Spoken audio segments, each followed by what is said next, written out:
Judges chapter 4, Deborah. The people of Israel kept right on doing evil in God's sight. With Ehud dead, God sold them off to Jabin, king of Canaan, who ruled from Hazor. Sisera, who lived in Harosheth. Hagoyim was the commander of his army. The people of Israel cried out to God because he had cruelly oppressed them with his 900 iron chariots for 20 years.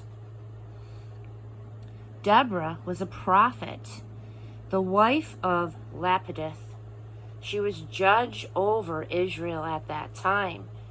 She held court under Deborah's palm between Ramah and Bethel in the hills of Ephraim. The people of Israel went to her in matters of justice. She sent for Barak, son of Abinoam, from Kadesh in Naphtali, and she said to him, "It has become clear that God, the God of Israel, commands you, go to Mount Tabor and prepare for battle. Take 10 companies of soldiers from Naphtali and Zebulun.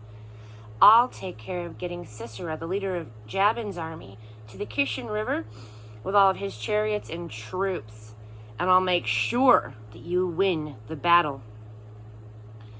Barak said, "If you go with me, I'll go, but if you don't go with me, I won't go." She said, "Of course I'll go with you, but understand that with an attitude like that, there'll be no glory in it for you. God will use a woman's hand to take care of Sisera." Deborah got ready, and she went with Barak to Kadesh. Barak called Zebulun and Naphtali together at Kadesh. 10 companies of men followed him, and Deborah was with him. It happened that Heber, the Kenite,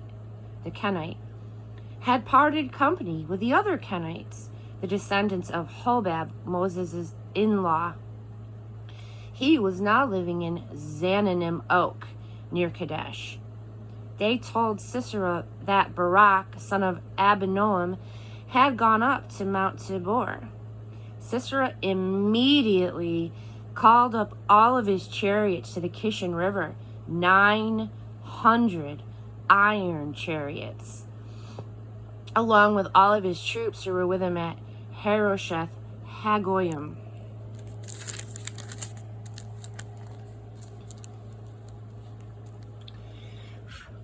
Deborah said to Barak, "Charge this very day.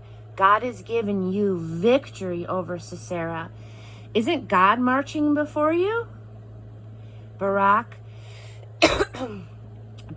charged down the slopes of Mount Tabor, his 10 companies following him. God routed Sisera, all those chariots, all those troops before Barak. Sisera jumped out of his chariot and ran. Barak chased the chariots and the troops all the way to Harosheth Hagoyim. Sisera's entire fighting force was killed, not one man left.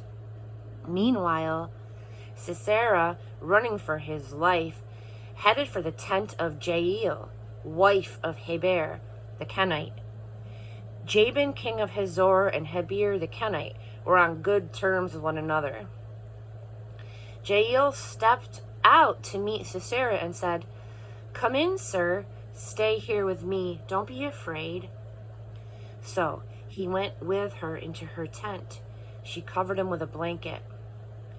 He said to her, "Please, a little water. I'm thirsty."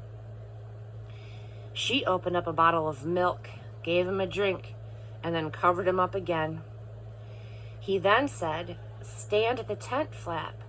If anyone comes by and asks you, 'Is there anyone here?' tell them, 'No, not a soul.'"